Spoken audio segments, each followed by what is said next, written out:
नमस्कार।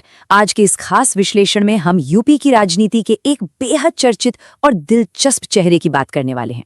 जी हाँ, हम बात कर रहे हैं रघुराज प्रताप सिंह की, जिन्हें सब राजा भैया के नाम से जानते हैं। उपलब्ध ऐतिहासिक और राजनीतिक रिकॉर्ड्स के आधार पर आज हम उनके जन्म से लेकर उनके पूरे राजनीतिक करियर, उनके पारिवारिक विवरण, शिक्षा और प्रमुख कार्यों को बिल्कुल करीब से और निष्पक्ष होकर समझेंगे। तो चलिए बिना किसी देरी के सीधे मुद्दे पे आते हैं। आज की इस चर्चा में हम 4 अहम पड़ावों से गुजरेंगे। पहला, उनका शुरुआती जीवन और राजशाही विरासत। दूसरा, उनकी शिक्षा और उनके कुछ दिलचस्प शौक।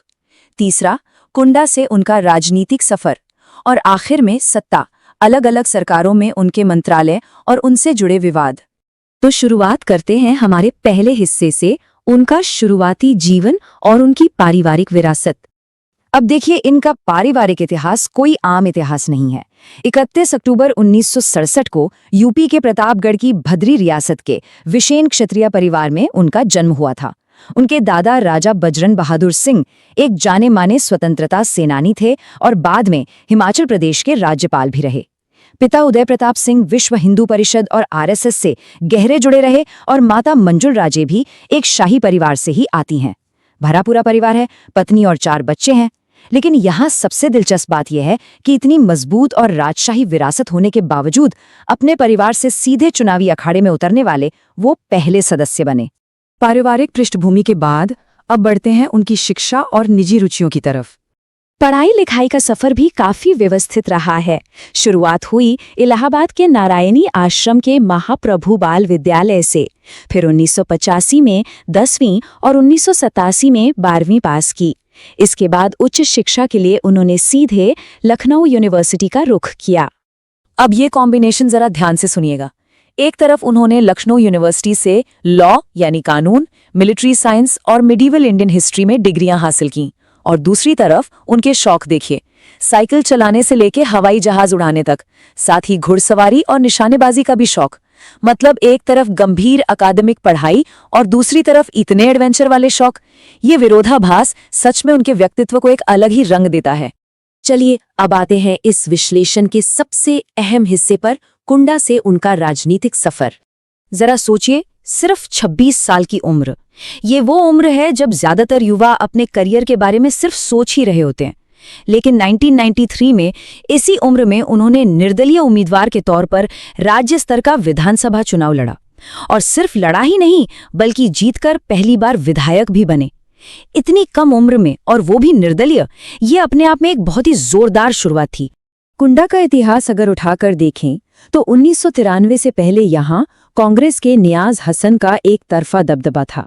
वो 1962 से 1989 के बीच 5 बार विधायक रहे। लेकिन फिर 1993 में राजा भैया की एंट्री होती है और कुंडा की राजनीति हमेशा के लिए बदल जाती है। 1993 से लेकर आज तक वो लगातार अजेय हैं। एक मजबूत राजनीतिक गढ़ को ढा देना और हर बार निर्दलीय जीत कर आना, ये जमीन पर उनकी पकड़ को साफ साफ दिखाता है। अब रुख करते हैं हमारे आखिरी खंड की तरफ, जहां हम सत्ता के गलियारों में उनकी पकड़, अलग अलग मंत्रालयों और विवादों का तटस्थ विश्लेषण करेंगे। इनका राजनीतिक कौशल सच में कमाल का रहा है। निर्दलीय विधायक होने के बावजूद उन्हें बिल्कुल अलग अलग विचारधारा वाली सरकारों में अहम पद मिले। 1997 में वो बीजेपी की कल्याण सिंह सरकार में कैबिनेट मंत्री बने। फिर 1999 और 2000 में राजनाथ सिंह और रामप्रकाश गुप्ता की सरकारों में खेल और युवा कल्याण मंत्री रहे। और तो और जब 2004 में मुलायम सिंह यादव के नेतृत्व में समाजवादी पार्टी की सरकार आई तो उन्हें खाद्य एवं रसद मंत्री बनाया गया।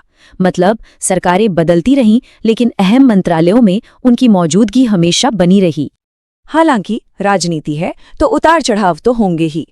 रिकॉर्ड्स बताते हैं कि बहुजन समाज पार्टी यानी मायावती जी की सरकार के दौरान उन्हें जेल भी जाना पड़ा था। ये उनके राजनीतिक करियर का एक बेहद मुश्किल और जटिल दौर था, जो सत्ता के साथ उनके सीधे टकराव को सामने लाता है। इसके बाद साल 2012-13 का दौर एक बहुत बड़ा टर्निंग पॉइंट साबित हुआ। मार्च 2012 में उन्हें फिर से कैबिनेट मंत्री बनाया गया, लेकिन ठीक 1 साल बाद मार्च 2013 में डीएसपी जियाउल हक की हत्या के मामले में जब उनका नाम उछला तो उन्होंने तुरंत अपने पद से इस्तीफा दे दिया।